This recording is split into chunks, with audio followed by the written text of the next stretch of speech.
Ce départ de Nantes sera quelque peu original car nous demanderons au service assistance de l'aéroport de nous aider à trouver un moyen de transport plus singulier. Et donc, nous aurons droit à notre fauteuil roulant et à l'accompagnement, malgré certains signes de réticence.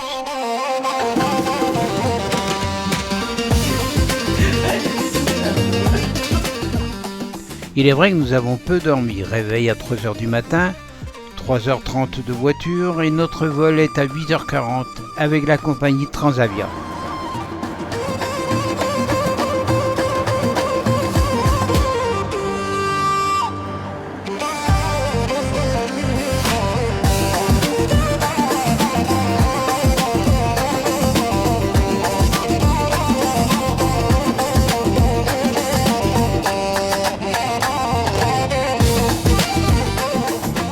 Un vol tranquille, d'autant que ce séjour a été proposé par une agence, par téléphone et internet, pour une relance touristique en période creuse vers le Maroc. Et naturellement, nous avons gagné. Après avoir traversé les Pyrénées, les premières terres africaines se dévoilent, avant de nous poser à l'aéroport international de Marrakech-Ménara.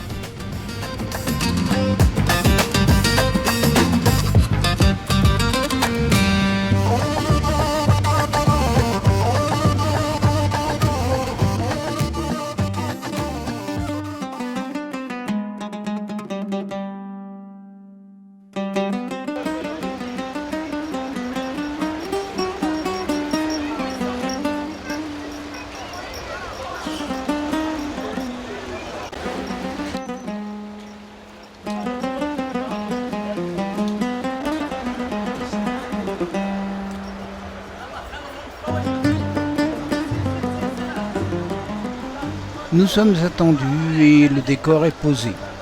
Nous atteindrons rapidement notre hôtel Mogador. Une petite interrogation cependant, la première, nous sommes les seuls clients de notre agence. Néanmoins, un envoyé spécial nous propose immédiatement, nous n'aurons même pas atteint notre chambre, le choix de la pension, les excursions, etc., qu'il faut naturellement payer séance tenante.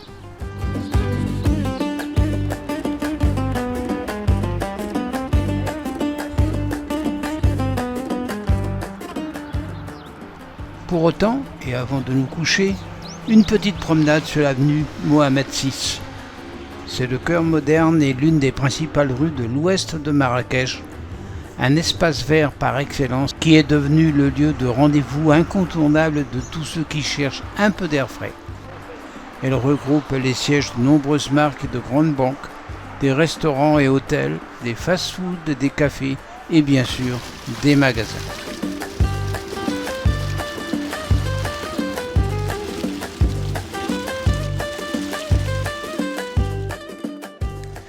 Pour en revenir à notre hôtel 5 étoiles, il bénéficie d'un emplacement idéal sur l'avenue Mohamed VI. Les 244 chambres et suites du Grand Mogador Ménara marient élégamment tradition et modernité, offrant un espace et un confort exceptionnels. Chaque chambre et suite est soigneusement aménagée pour assurer un séjour agréable et luxueux, avec des éléments de design contemporain intégrés dans un cadre inspiré par l'architecture et l'artisanat marocain. Toutes les chambres disposent de la climatisation et d'un balcon offrant des vues sur la piscine ou le palais des congrès situé sur la prestigieuse avenue. Cette combinaison de luxe moderne et de touches traditionnelles crée une atmosphère unique qui rend chaque séjour au Grand Mogador Ménara véritablement mémorable.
Ce matin, nous sommes rapidement rembarqués par Youssef, notre pilote attitré, pour nous déposer sur une première étape, le jardin de Majorelle.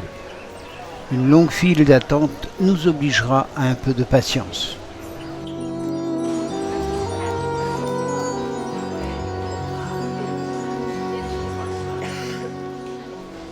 Le jardin, qui se déploie sur 9000 m² aujourd'hui, est l'un des jardins les plus enchanteurs et mystiques du Maroc. Créé en l'espace de 40 ans, l'ensemble entouré de murs consiste en un labyrinthe d'allées qui s'entrecoupent, de niveaux qui s'enchevêtrent et de bâtiments mauresques de style art déco aux couleurs hardies.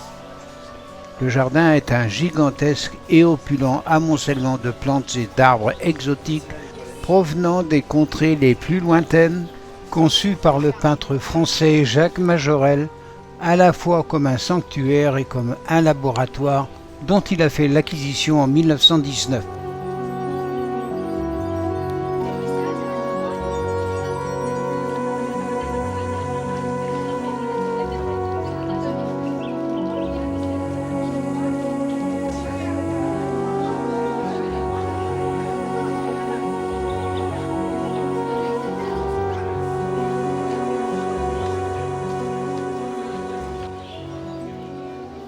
En 1931, Jacques Majorelle fait appel à l'architecte Paul Sinoir pour construire son atelier de style art déco, d'une étonnante modernité. Il y aménage une habitation au premier étage et un vaste atelier d'artiste au rez-de-chaussée pour peindre ses immenses décors.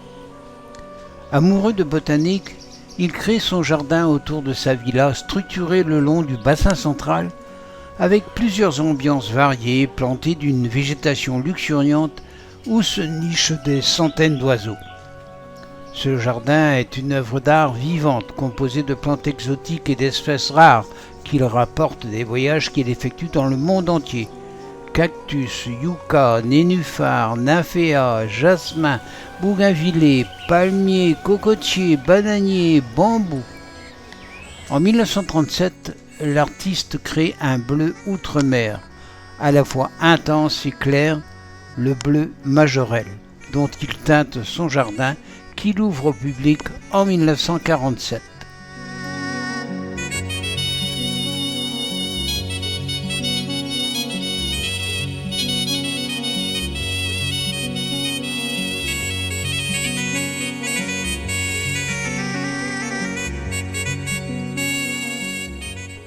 À la suite d'un accident de voiture, Majorelle est répatrié à Paris et disparaît en 1962. Le jardin est alors laissé à l'abandon. En 1980, Yves Saint-Laurent et Pierre Berger, qui ont découvert le Maroc en 1966, rachètent le jardin pour le sauver d'un projet de complexe hôtelier qui envisageait sa destruction. Les nouveaux propriétaires décident d'habiter la villa de l'artiste, rebaptisée Villa Oasis.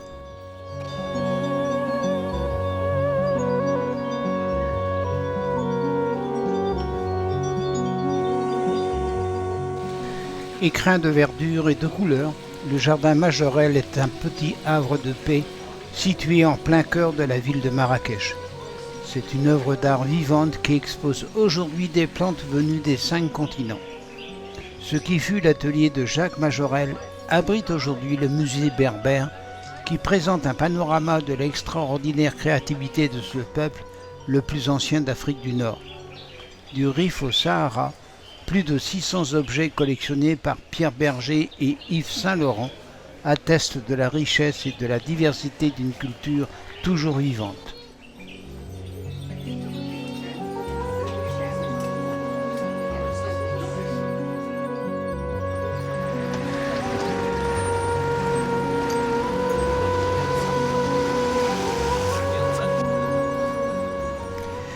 La visite suivante nous conduit à travers la ville vers un lieu d'histoire et d'architecture. Nous sortons par la porte Kouala, l'une des 22 portes des fortifications anciennes de Marrakech, vers le palais Baïa. Et la Ménarée, c'est le plus haut de Marrakech.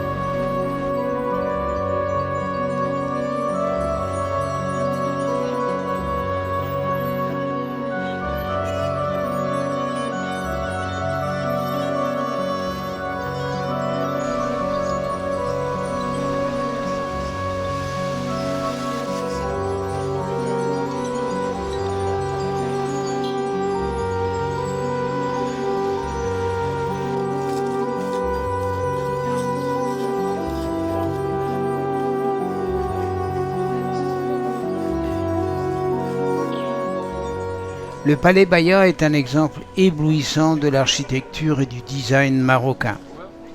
Construit à la fin du XIXe siècle, c'est un vaste complexe de jardins, de cours et de pièces qui regorge de détails complexes et de couleurs vibrantes. Ce chef-d'œuvre de l'architecture marocaine invite à remonter le temps et à découvrir la splendeur de l'un des monuments historiques les plus visités de Marrakech. Ce palais impressionnant est un exemple d'art marocain et islamique, présentant des salles minutieusement décorées, des jardins luxuriants et de vastes cours.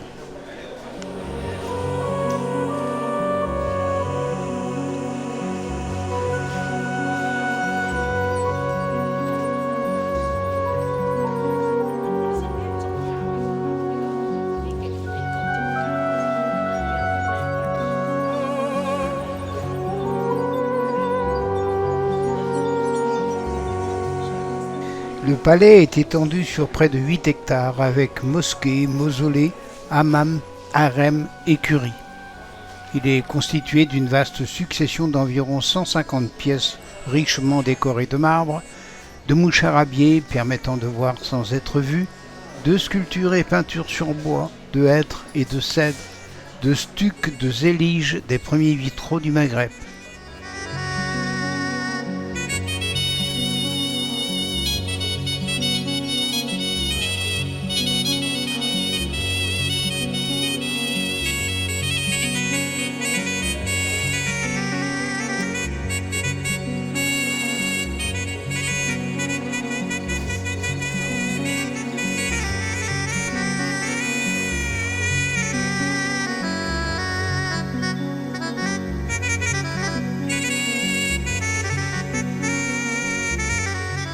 Ils sont abrités dans des bâtiments hétéroclites plusieurs fois modifiés au cours du temps, organisés autour de nombreuses cours, patios, jardins islamiques et jardins andalou-hispano-mauresques verdoyants, luxuriants, rafraîchissants, plantés d'orangers, de bananiers, de cyprès, d'hibiscus, de jasmin.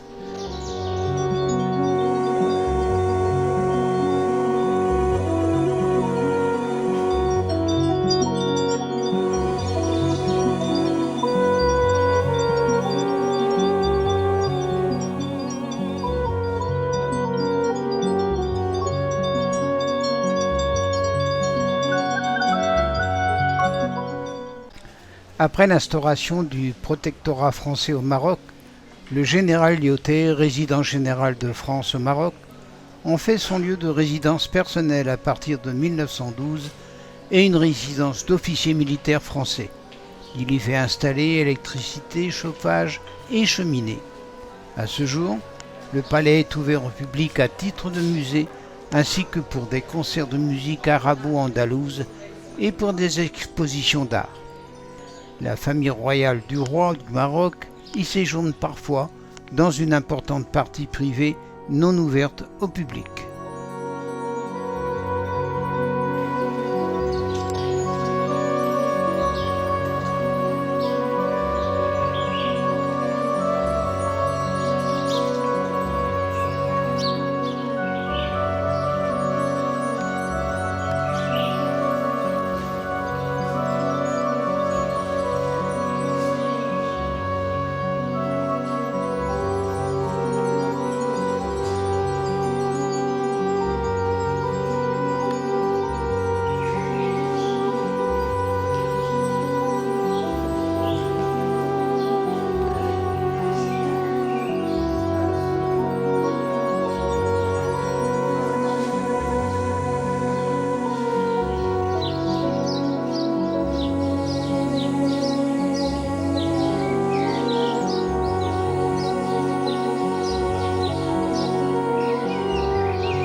Une autre visite est prévue au programme de la journée et nous traversons une nouvelle fois la ville. L'ambiance est toujours la même, curieuse, chaude, bruyante, improvisée, pleine de découvertes et vraiment particulière.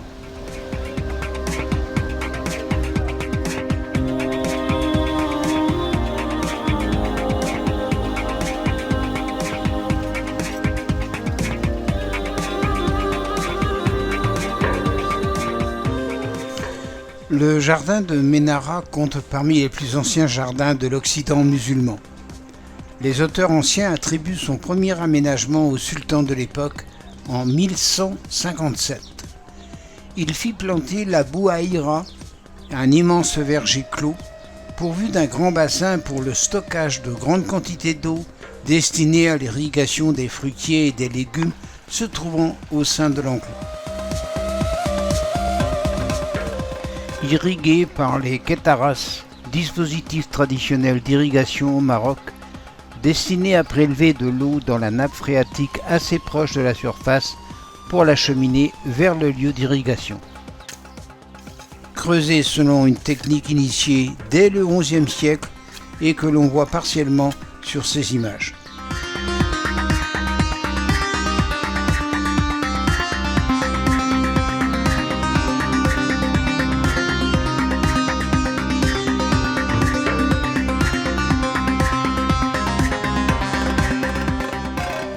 Nous n'y resterons pas longtemps, notre guide ayant été très avare d'informations à ce sujet. D'ailleurs, nous le suspectons de bouder car nous ne sommes pas de gros acheteurs dans les boutiques qu'il nous désigne et dans lesquelles il nous entraîne. Chaque ville a son agora, le lieu où bat le cœur de sa population. Pour les Marrakechis, pour les Marocains, pour le monde entier, Jemaa El Fna et son minaret de la Koutoubia haut de 77 mètres incarnent l'identité du Marrakech. C'est là que nous allons. Cette place est un carrefour, un lieu de brassage, un espace où les ethnies, les classes sociales et les générations se côtoient et échangent. Depuis les conteurs jusqu'aux musiciens et les danseurs en transe, en passant par les charmeurs de serpents, les dresseurs de singes, les herboristes, les prêcheurs, les voyants, les acrobates, les prestidigitateurs, les guérisseurs, la place est la fontaine perpétuelle des arts du langage, à tel point qu'en 2001, l'UNESCO décide d'inscrire Jemaa El Fna au patrimoine culturel immatériel de l'humanité.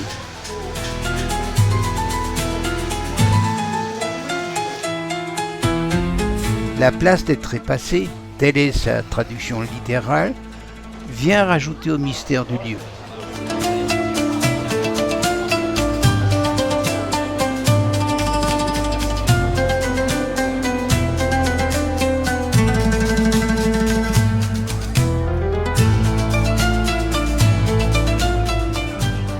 Un Espagnol de passage décrira la place comme un mare magnum d'odeurs, de sensations, d'images, d'infinies vibrations, une course splendide au royaume des charlatans et des fous, tandis qu'un voyageur français en ferait ainsi le portrait, la place de l'imprévisible, de l'éphémère, du délire collectif et de la création spontanée.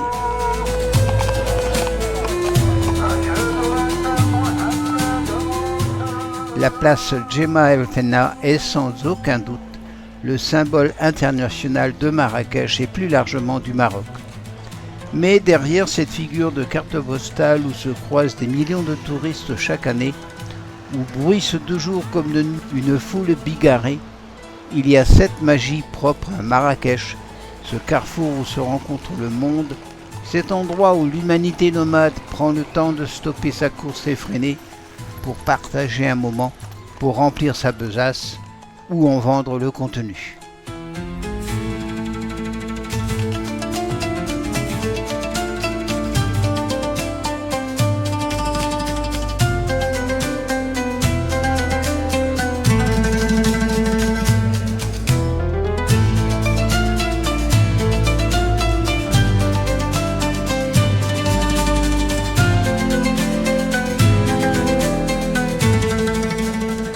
Pour cette nouvelle journée, nous commençons par une initiation au thé marocain qui nous sera servie par un artiste du cru fort sympathique, ou encore la fabrication des galettes de maïs servies avec du miel ou du sirop d'érable, avant d'aller nous installer près de la piscine.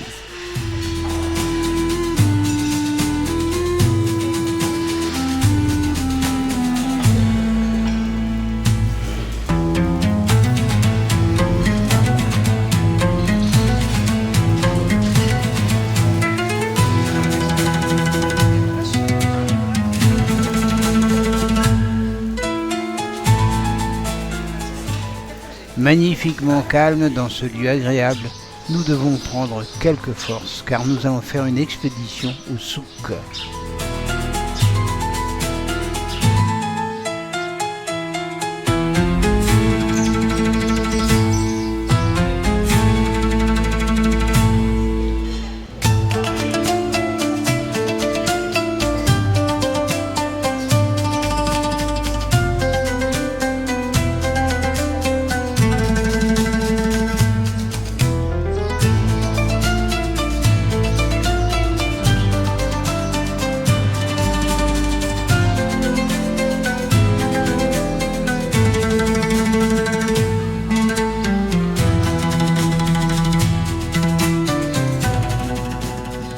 En attendant, Youssef, les abords fleuris de la piscine nous portent vers la mélancolie, avant de prendre nos derniers équipements et la direction de la place Jema Elfna.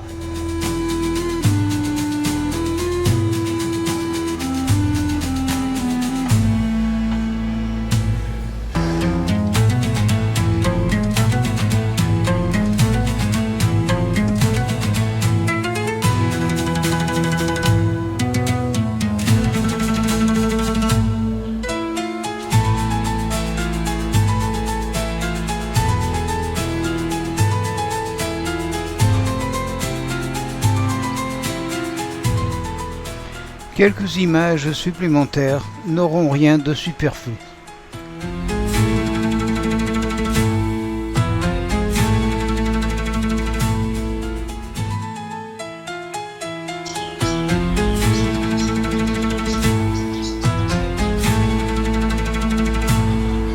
C'est la période des vacances. C'est la période des vacances, oui.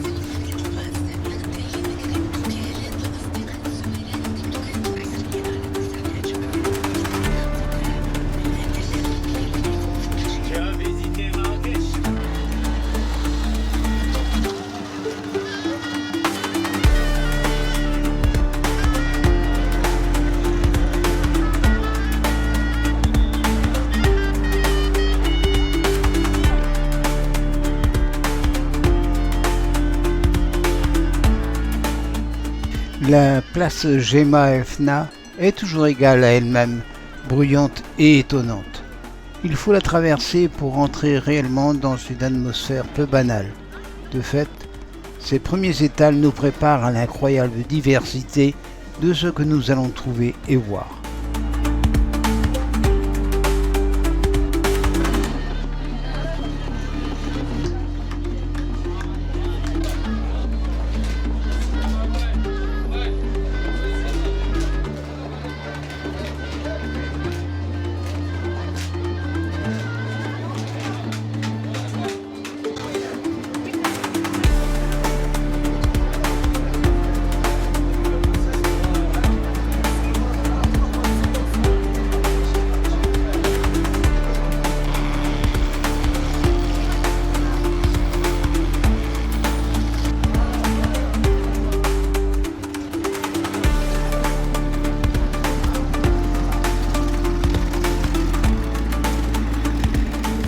Le souk est le centre artisanal et commercial de la Médina, son cœur battant.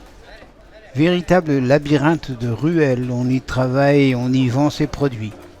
Cimelles, couleurs, odeurs et bruits.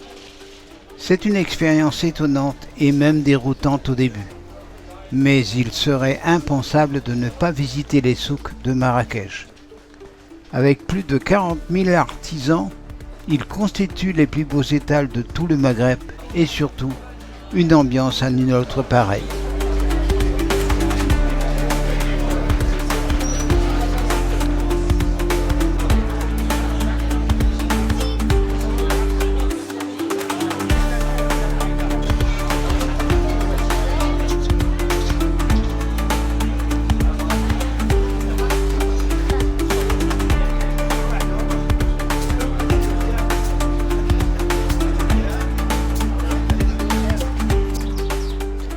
L'histoire des souks remonte à plusieurs siècles, à la fondation de la ville en 1071. Ces marchés journaliers étaient le point de rendez-vous avec les habitants du désert. Ces derniers venaient régulièrement acheter des vivres ou en échanger.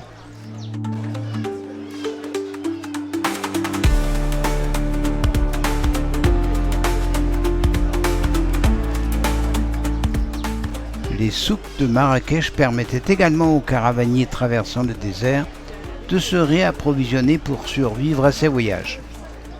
Quand on parle des souks de Marrakech, on évoque en réalité 18 marchés plus ou moins indépendants les uns des autres et tous situés dans le centre de la vieille ville.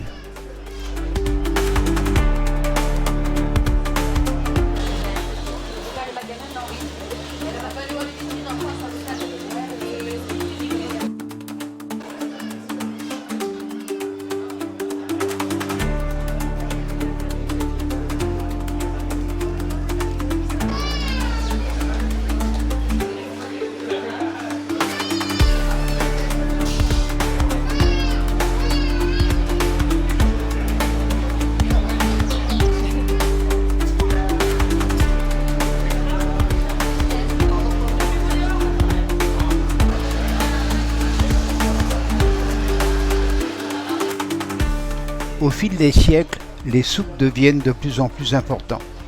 À notre époque, ils ont gardé toute leur authenticité.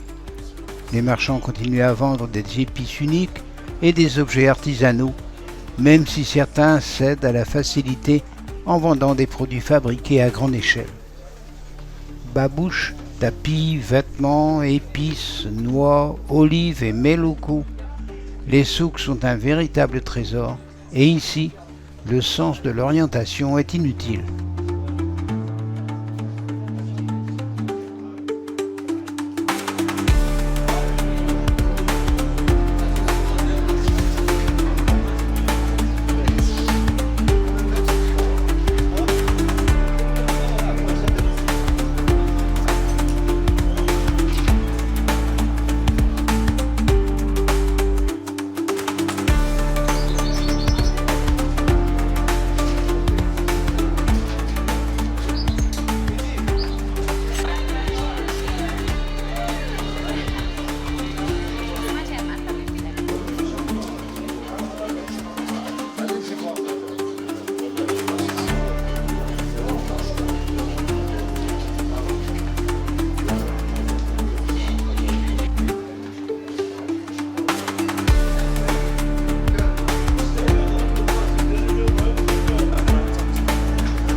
Une sortie inattendue nous permet de retrouver le ciel, de prendre l'air et un rafraîchissement bienvenu.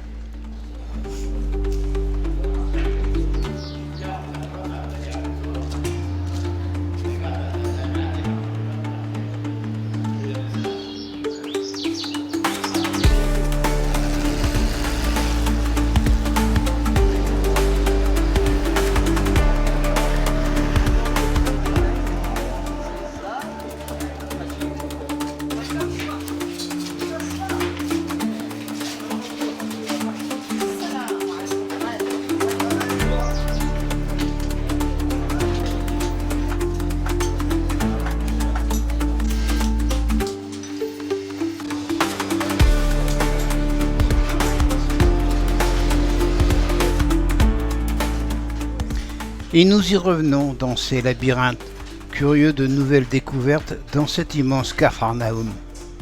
Pourtant, au fur et à mesure de notre avancée, là où il y a de moins en moins de monde, là où se trouve la véritable âme du souk, dans ces plus petites ruelles, quelques relents d'adrénaline viennent pimenter la visite. Quelques signes hostiles à la caméra me ramène à la prudence et au respect.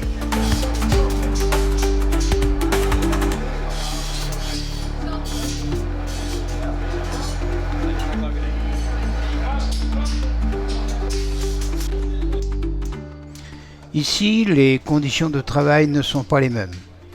Là où la lumière se fait plus pâle, où la poussière virevolte dans les réduits exigus, les hommes fabriquent leurs œuvres d'art au milieu d'amoncellements peu identifiables. Ici, les talents s'entrechoquent et se mélangent, éclairés par de faibles lumières.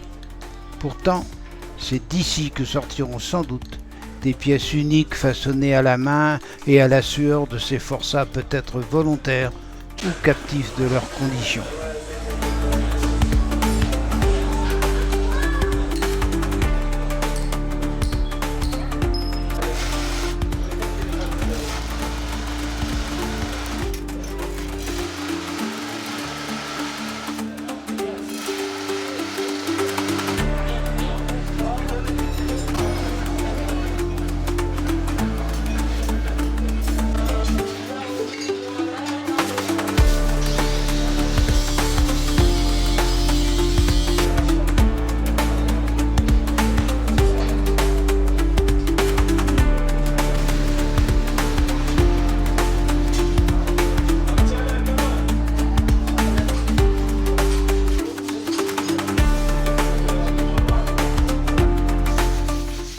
C'est aussi ici que nous nous laisserons tenter par un vendeur particulièrement agréable et qui détient ce que nous cherchons. Dora, comme clé, soyez content. Et là vous avez vu Basile, toujours prendre le chose, c'est fixe la couleur, prendre le prix, c'est puis chimique. Chimique c'est pour un travail synthétique. C'est Tati Fatima. Ah d'accord. Fatima couscous. Bien. Détendez là. Voilà, je vois. Là. Diffusez-le. Diffusez celui-là. Et là, tu tournes.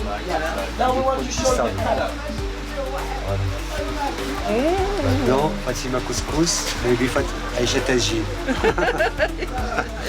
Ah, une autre. Comme ça. Après, la change la couleur. Tu qu'on passe un à côté là. Et l'autre à côté là.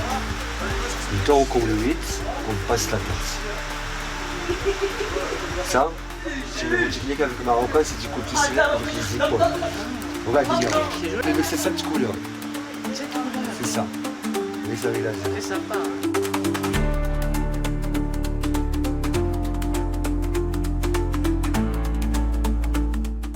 Sa démonstration n'en sera que plus convaincante et c'est avec un plaisir évident qu'il nous fera visiter sa modeste station de fabrication.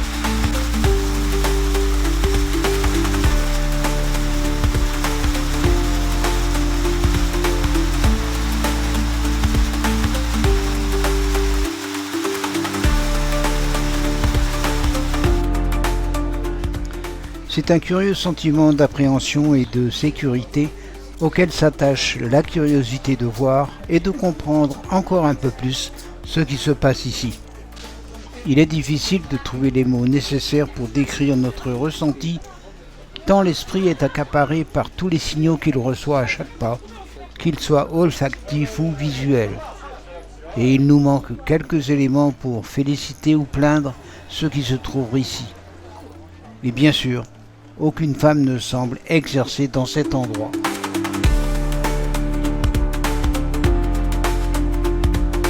Nous retrouvons la place Djema Evna avec toute son effervescence, d'autant qu'il est plus de 18 heures et qu'il est temps d'installer tables et chaises, d'afficher les menus et les prix afin d'attirer le chaland pour le repas du soir.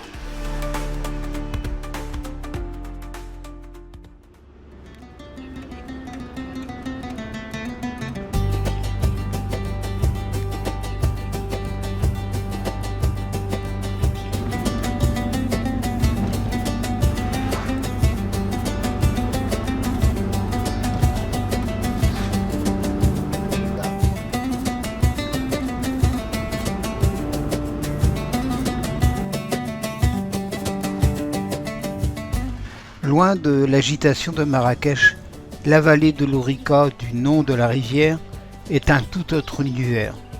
Ainsi, cette destination bordant le Haut Atlas occidental reste toujours prisée car elle est synonyme de sérénité et d'apaisement, notamment grâce à ses paysages sublimes. C'est ainsi que notre fameux accompagnateur nous y mènera et nous arrêtera dans une échoppe de produits artisanaux au motif qu'il s'agit là d'un très beau point de vue. Un accueil chaleureux et une foultitude de souvenirs, mais pas de point de vue. Enfin, presque.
Longeant les premiers contreforts du Haut Atlas, la vallée de l'Ourika s'étend sur 68 km, pratiquement depuis les portes de Marrakech jusqu'au village de Seti Fatma à 1500 mètres d'altitude. Très facile d'accès au départ de la médina de Marrakech, la vallée de l'Ourika est la plus fréquentée des vallées, ce qui la classe parmi les plus belles et verdoyantes vallées du Maroc, avec ses jolis villages berbères qui la parsèment.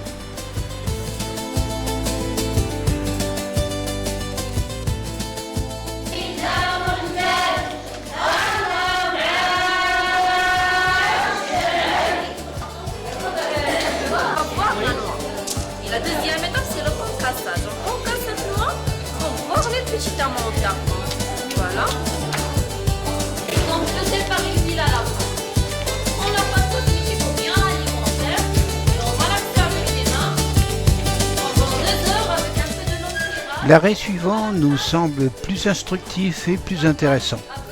La coopérative féminine de l'huile d'Argan est un site unique au Maroc où nous avons découvert les méthodes traditionnelles de production de l'huile d'argan, folklorisée bien sûr, connue sous le nom d'or liquide.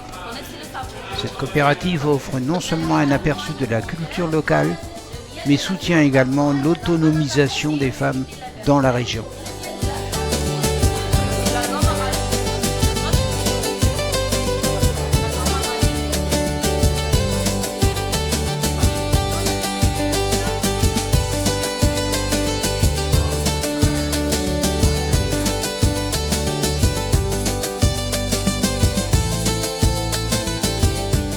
La question peut cependant se poser, est-ce leur travail de parade ou de réalité ?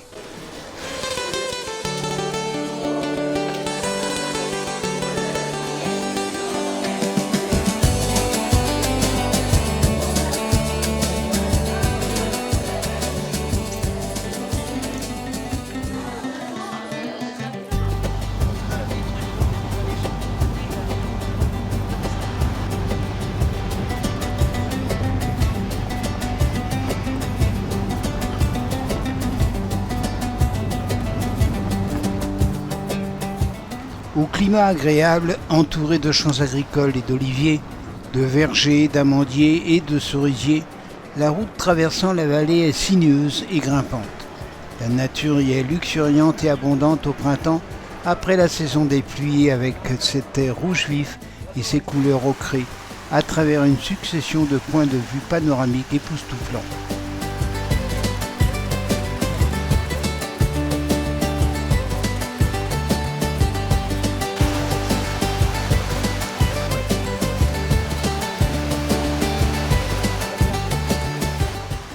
Seti Fatma, notre destination, est en fait un petit village pittoresque traversé par un torrent. Avec ses nombreux hébergements et restaurants berbères, c'est le point de départ des excursions journalières de centaines de touristes pour les 7 cascades qu'elle abrite dans ses hauteurs. Mais ce qui étonne immédiatement, ce sont les aménagements au fond de rivière pour les bars et restaurants.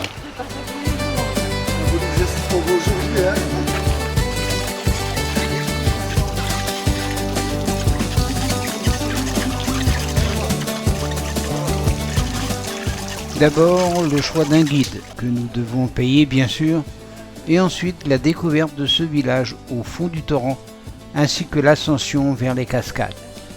La première est à seulement 30 minutes de marche par un chemin à travers les rochers et ce sera notre seul objectif.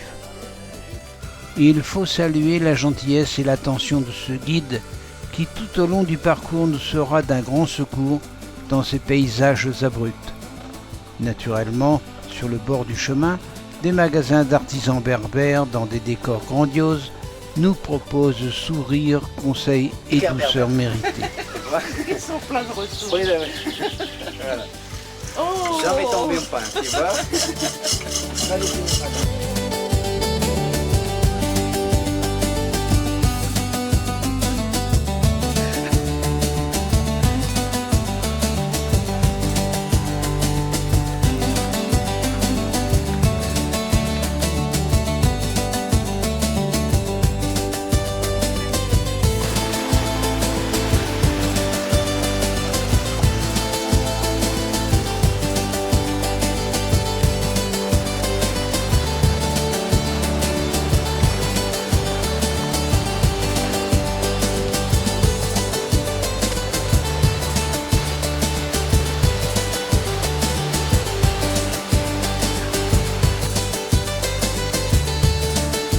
Aussi, dans la vallée de l'Ourika, il fait bon se promener lorsque Marrakech est à sa saison la plus chaude.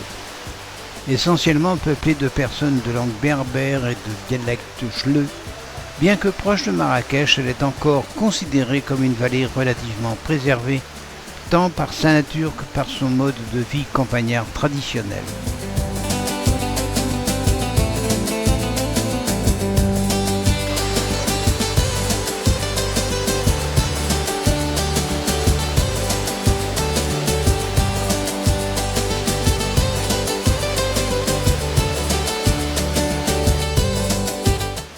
Si le paysage est magnifique, la rudesse de la montée augmente et nous n'atteindrons pas la première cascade.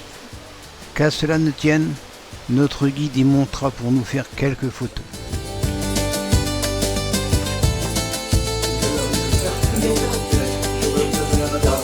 C'est votre peau, voilà, et vous massez. Après, vous remarquez que votre peau va absorber facilement l'huile d'argan. C'est pareil.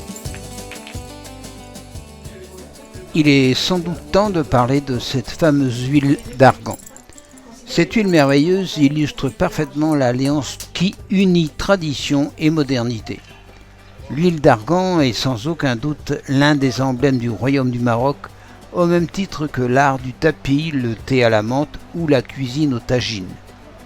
Cette huile provient du fruit d'un arbuste, l'arganier. C'est son fruit qui lui donne sa réputation. Il se présente sous la forme d'une coque ovale, un peu comme l'amande ou le gland. Il abrite un noyau qui sera séché, puis chauffé au feu selon le produit final recherché, torréfié pour son usage en gastronomie et non torréfié pour les cosmétiques. De ce noyau sera enfin extraite une huile aux bienfaits multiples. Mais ce sont ses vertus médicinales qui ont forgé sa renommée internationale. La présence importante d'acides gras et de vitamine E dote en effet l'huile d'argan de propriétés hydratantes et nourrissantes efficaces pour prévenir le vieillissement de la peau. Utile encore pour traiter l'eczéma, l'acné, la varicelle et les gerçures, l'argan fait des merveilles pour maintenir la santé des cheveux. Enfin, des récentes études scientifiques ont mis à jour l'impact des composants internes du noyau pour la prévention des risques cardiovasculaires et le traitement préventif du cancer de la prostate.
L'Ourika est en fait un torrent qui descend du Haut Atlas marocain et traverse l'ensemble des villages s'étalant le long de sa vallée jusqu'aux portes de Marrakech. Pour autant, de fortes pluies orageuses frappent le Maroc, causant des inondations d'intensité variable et une montée significative des eaux dans cette vallée. Ce phénomène est récurrent dans la région. Il cause surtout des dégâts matériels, notamment sur les meubles et les équipements disposés au bord du cours d'eau. La région est équipée d'une sirène d'alerte qui se déclenche plusieurs heures avant la montée des eaux, permettant ainsi aux riverains de se mettre à l'abri. Toutefois, la plus grave catastrophe remonte au 17 août 1995. Cette crue exceptionnelle, emportant de grandes quantités de débris, a déclenché d'importants glissements de terrain dans la région. Elle a surpris de nombreux vacanciers installés dans la vallée, notamment à Seti Fatma, provoquant un bilan humain très lourd. 289 personnes ont perdu la vie lorsque des eaux déchaînées ont submergé la région en plein été.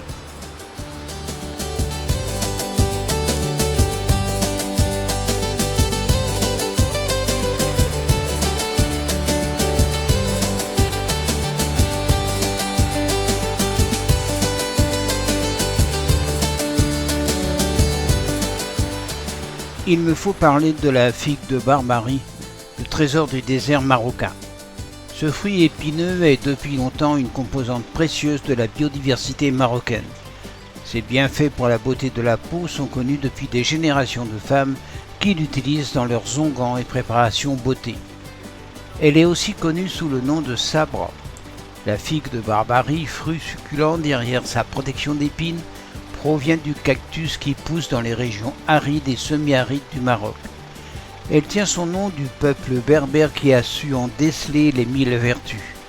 Au-delà de sa saveur, son utilisation en cosmétique et ses nombreux bienfaits pour la peau et les cheveux en font un véritable trésor naturel.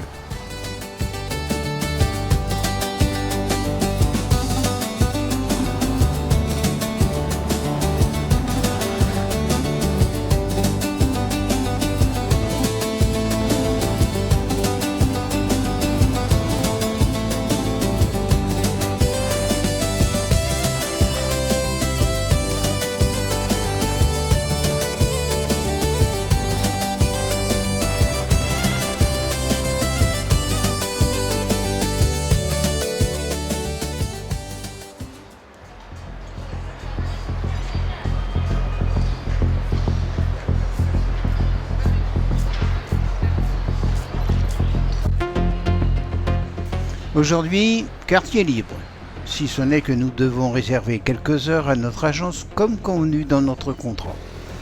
Sans doute, histoire de nous vendre un autre voyage. Nous sommes dans le quartier Guélise et c'est dans un de ces bureaux que nous sommes conduits à l'étage d'un bâtiment tout neuf. Il est 10 heures, nous y resterons jusqu'à 14 heures et sans doute, personne ne sait où nous sommes.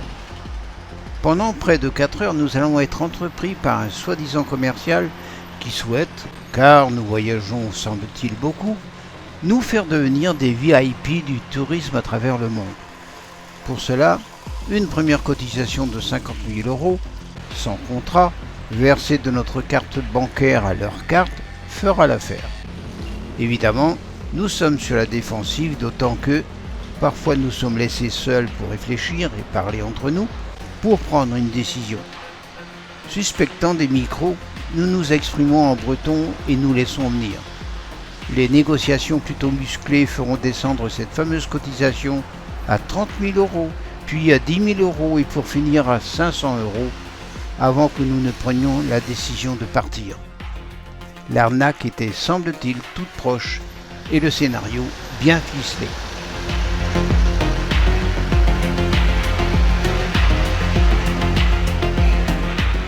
Pour en revenir à ce quartier, place aux larges avenues, aux bâtiments plus sobres et à une atmosphère européenne. Guélise incarne une autre facette de Marrakech. Un quartier tourné vers l'avenir où les grandes enseignes internationales côtoient galeries d'art contemporain et concepts de dernier cri. Si les vestiges de l'époque coloniale française sont encore visibles, ils font place à un secteur plus dynamique et plus branché. À une demi-heure de marche des souks effervescentes de la Médina et de la place Jemaa El Fna, Guéliz est un Marrakech où on prend le temps de contempler ou de se laisser surprendre.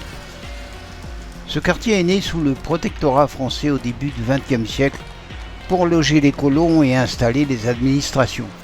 Depuis, il n'a cessé d'évoluer et c'est aujourd'hui le cœur du Marrakech moderne. Guéliz est un petit musée à ciel ouvert pour les amateurs d'architecture. Un subtil mélange d'art déco, d'influences mauresques et de touches contemporaines. Les façades géométriques, les balcons en fer forgé, les mosaïques colorées, autant de détails hérités des années 1920-1930. De nos jours, l'urbanisme évolue avec des constructions modernes qui réinventent le paysage. Pourtant, Guéliz conserve ce petit brin de nostalgie qui invite à vous asseoir sur un banc à l'ombre d'un palmier ou d'un bougainvillier pour contempler le passé se mêler au présent.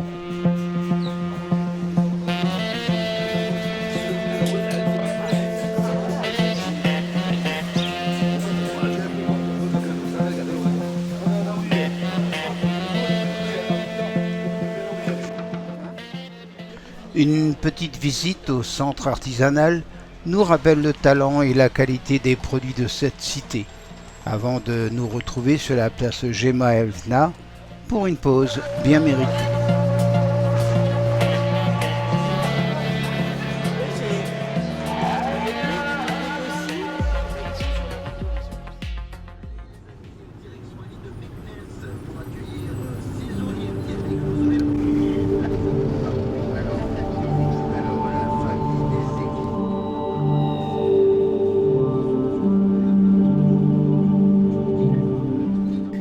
La distance officielle entre la place Jemaa El Fna de Marrakech et le port d'Essaouira est de 177 km par la route nationale, soit environ 2h30 de trajet. Une cimenterie mise en service en 1976 vient rompre la monotonie du paysage. Elle est intégrée dans le dispositif Ciment du Maroc suite à l'acquisition de la société Asmar en 1999. Elle a connu plusieurs rénovations pour atteindre aujourd'hui une capacité de production de 1 400 000 tonnes de ciment.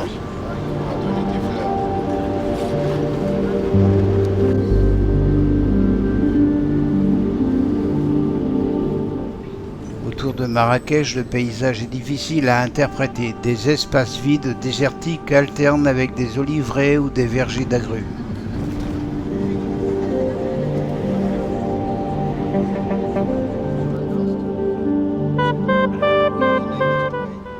La sécheresse est criante, de nombreux vieux oliviers sont morts, desséchés.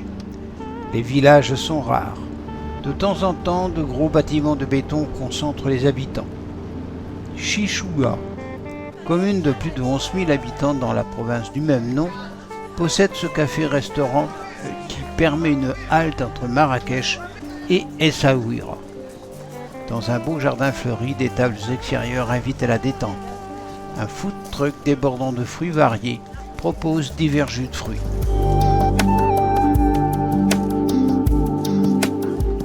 En se rapprochant d'Essaouira, la route se borde de chaque côté d'arganier, symbole endémique de la région depuis le Xe siècle. Il ne sera pas difficile de reconnaître cet arbre tortueux, car souvent couvert de chèvres, ces dernières dégustant les feuilles et grignotant les fruits en grimpant aux branches. Recrachant les noyaux des fruits, elles permettent un ramassage au sol bien plus facile. Face à la popularité de ce phénomène, des fermiers peu scrupuleux forcent la nature, ils font venir des chèvres et les incitent à rester en hauteur pendant des heures sous le soleil accablant. Quant aux arbres eux-mêmes, ils connaissent une exploitation totalement inappropriée.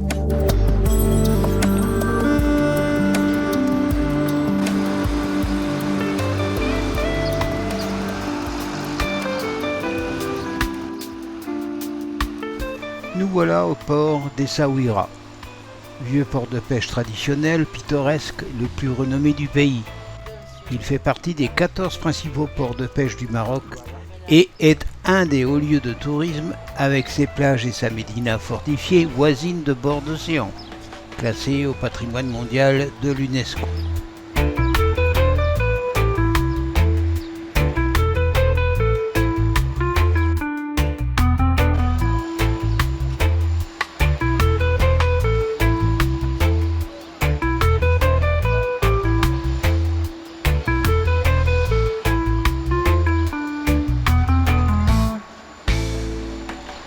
Longtemps surnommé port de Tombouctou, point d'échange entre les longues pistes de commerce transsaharien et les grandes routes maritimes, le port est construit dans la baie des îles Purpuraires sur l'avancée rocheuse du cap Mogador.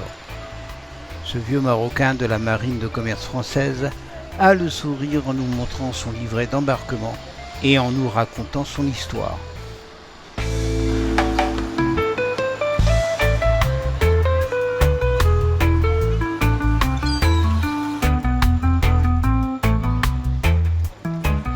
Ici, le bleu océan règne en maître, bleu du ciel, de la mer, des barques, chalutiers et sardiniers, des volets et des portes.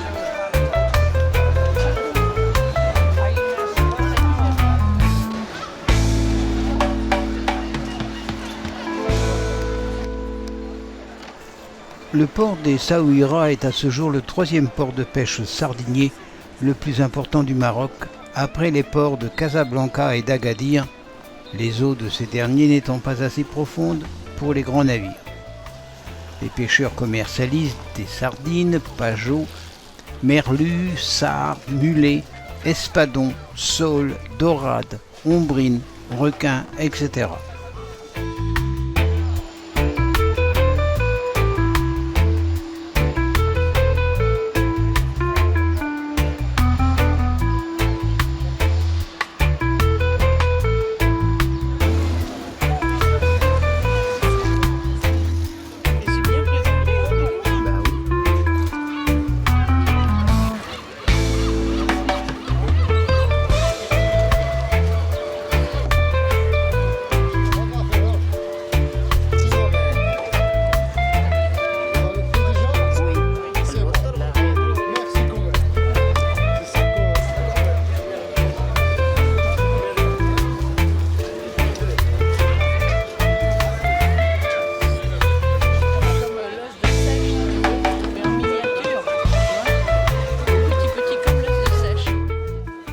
Très animé au moment du retour des bateaux de pêche et de la vente à la criée des halles aux poissons, le port est non seulement un important lieu de tourisme pour son décor traditionnel et son ambiance animée, mais réputé pour ses nombreux restaurants de poissons grillés à l'huile d'olive et pour la cuisine marocaine.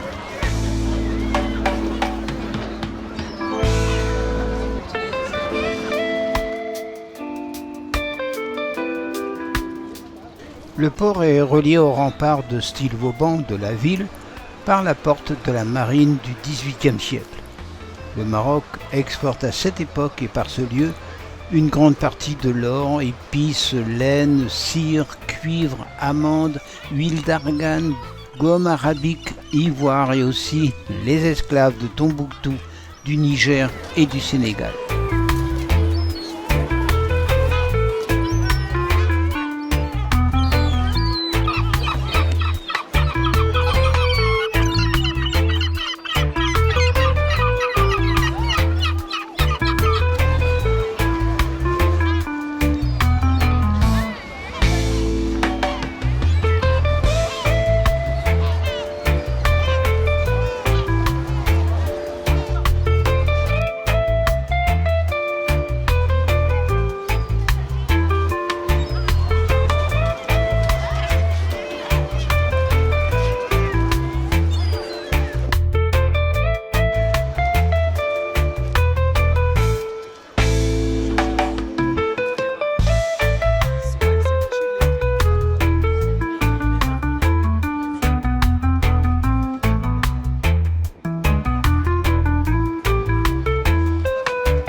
Une petite promenade vers les fortifications et la Médina.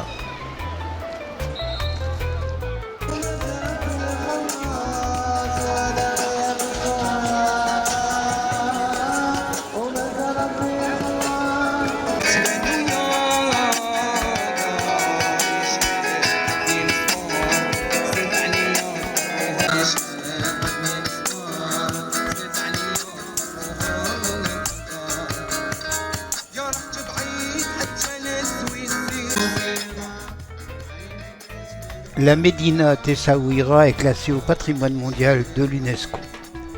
Elle est fondée entre le XVIIIe et le XIXe siècle par le sultan Mohamed III du Maroc sur l'emplacement d'un comptoir commercial ancestral. Ce dernier a été fondé au 7e siècle avant Jésus-Christ par la civilisation phénicienne sur l'île de Mogador de la baie d'Essaouira, puis tenu par leurs nombreux successeurs crétois, grecs, romains, puis portugais. À partir de 1764, le sultan fait construire cette médina fortifiée et son port royal sur l'emplacement de l'ancien Castelo Riel portugais de 1506 par l'architecte militaire français Théodore Cornu, un disciple du marquis de Vauban. Ce dernier s'inspire de la ville fortifiée de Saint-Malo en Bretagne pour construire cette cité. La ville est alors baptisée Essaouira, en arabe, la bien dessinée. Ici, probablement un prédicateur qui entraîne ses troupes de vive voix.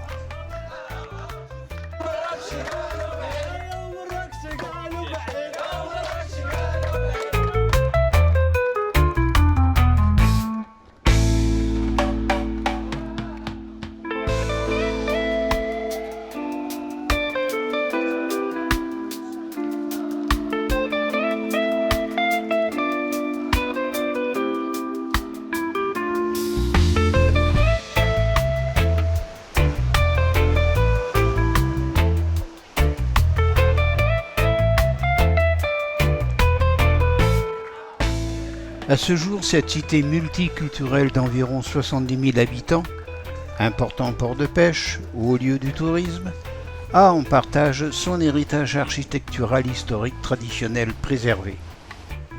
Le lieu géologique pittoresque de bord d'océan Atlantique, avec ses marchés de poissons, d'épices, de céréales et d'alimentation générale d'abord, puis ses nombreux restaurants, ses chambres d'hôtes et riades touristiques, ses souks et ses commerces traditionnels ensuite, lui confèrent un statut privilégié.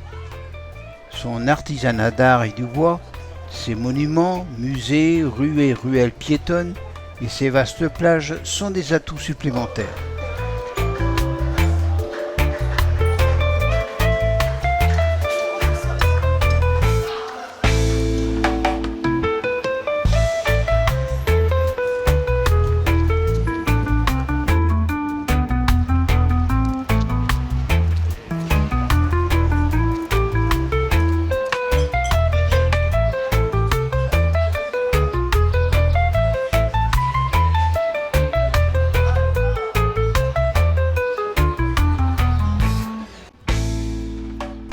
Nous dînons dans un restaurant de bord de plage à l'extérieur de la médina.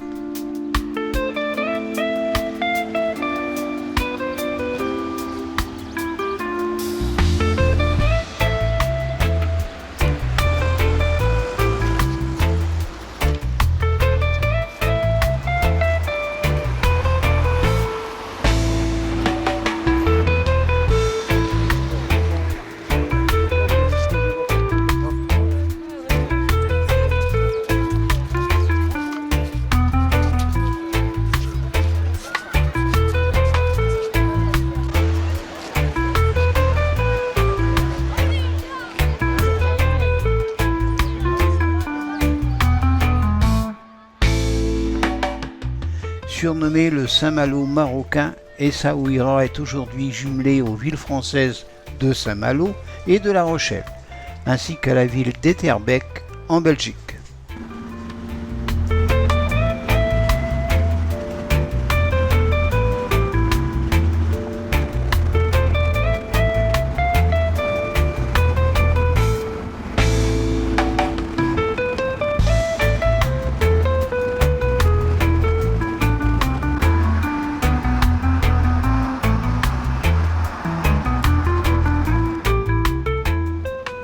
Le retour vers Marrakech ne sera guère plus brillant, et Youssef, toujours boudeur et bougon, n'attend qu'une chose probablement, nous déposer à l'hôtel.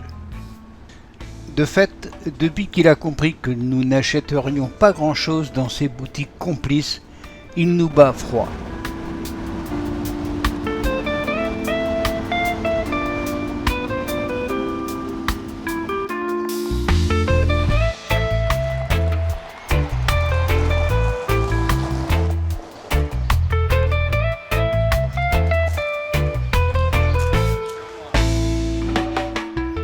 Cependant, un arrêt agréable dans un bar-restaurant de bord de route nous permettra de nous détendre.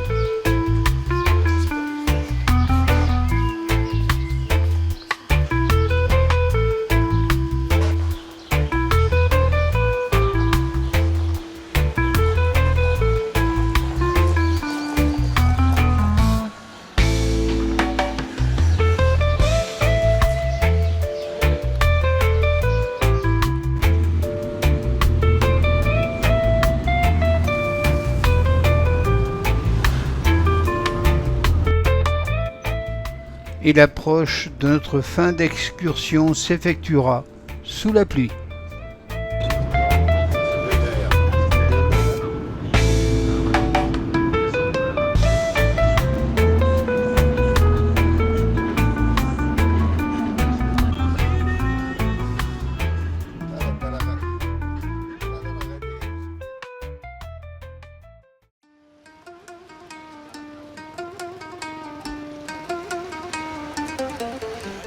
Stationnés dans l'avenue qui relie la place Djema Elfna à la mosquée de la Koutoubia, des dizaines de calèches attendent patiemment.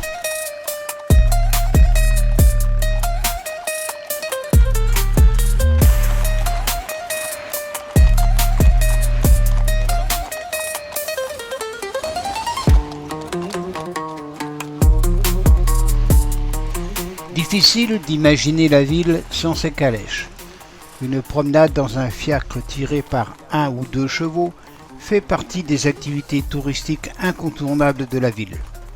Marrakech est l'une des rares villes au monde où les calèches sont encore largement utilisées comme moyen de transport, une tradition qui perdure depuis 2 siècles.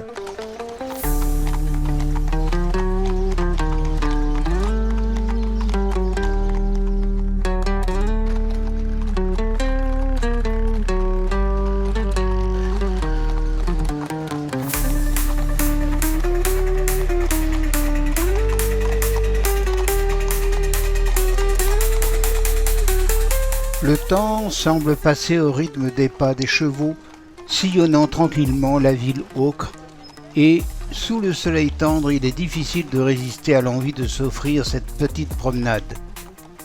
Et que dire de ces conducteurs incroyables, menant leurs chevaux avec une autorité et une adresse incomparables. L'attelage que nous avons pris est mené par 2 chevaux magnifiques, l'un brun et l'autre blanc-gris. Ils seront pendant plus d'1 heure confrontés aux voitures et klaxons, sans jamais rechigner ni dévier de leur chemin, caressés parfois par les lanières du long fouet que manie avec une adresse remarquable le pilote de la voiture.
visiter les remparts et les jardins, admirer les 19 km de la vieille muraille de la ville ponctuée par 22 portes et traverser les vastes jardins de l'Agdal qui sont les plus anciens jardins de Marrakech et aussi à travers l'étonnante voie de la Médina.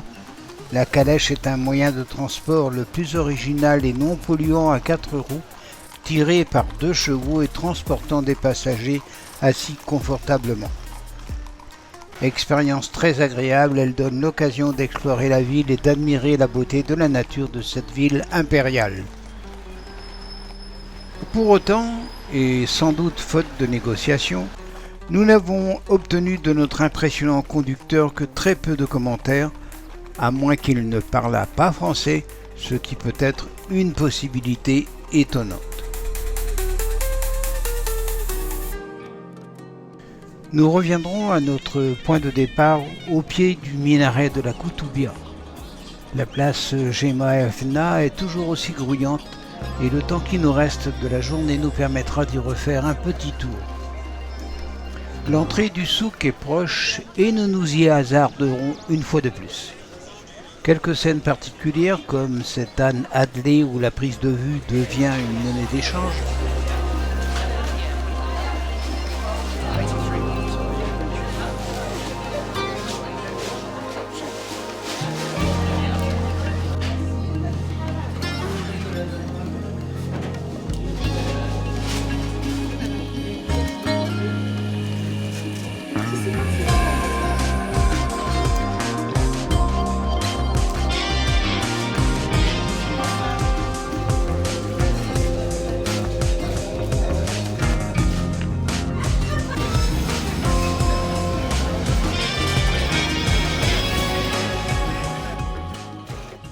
Ou encore le travail de certains artisans aux ressources infinies et aux méthodes étonnantes achèvera de nous convaincre du caractère et de l'originalité des produits proposés.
Et puis, le quartier des fruits et légumes, surprenant par la qualité des récoltes exposées, et surtout le dernier étal de fraises qui ne peut laisser personne insensible.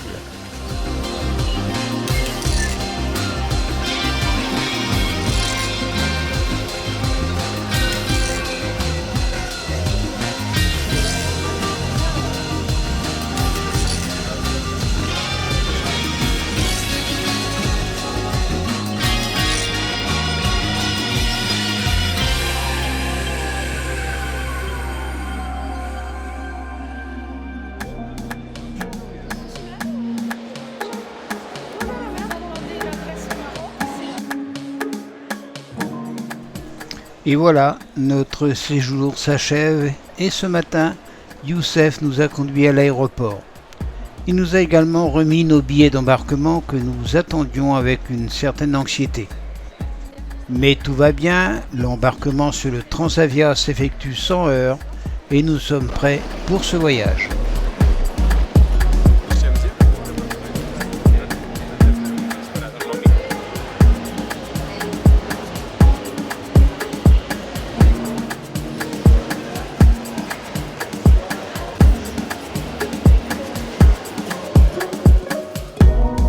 Nous allons donc quitter Marrakech, située dans le centre du Maroc, au pied des montagnes de l'Atlas.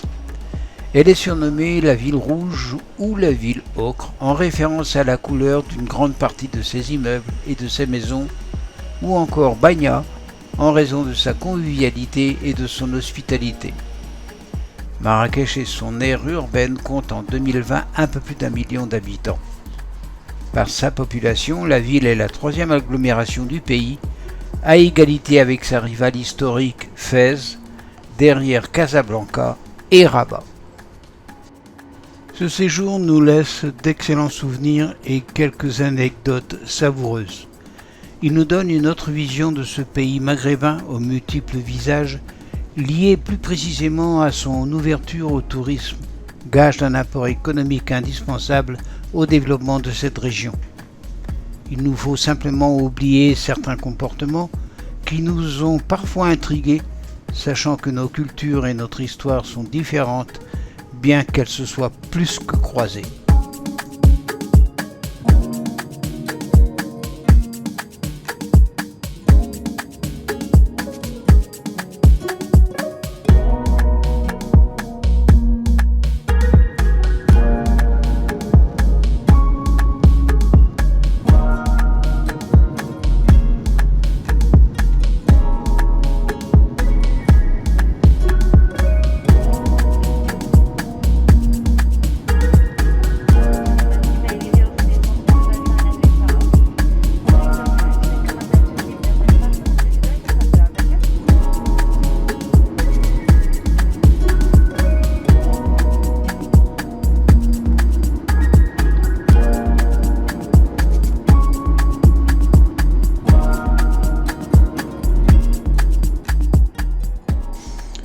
Et tandis que le continent africain disparaît, les terres de France se révèlent avec une nouvelle fois les sommets enneigés des Pyrénées et l'aéroport de Nantes.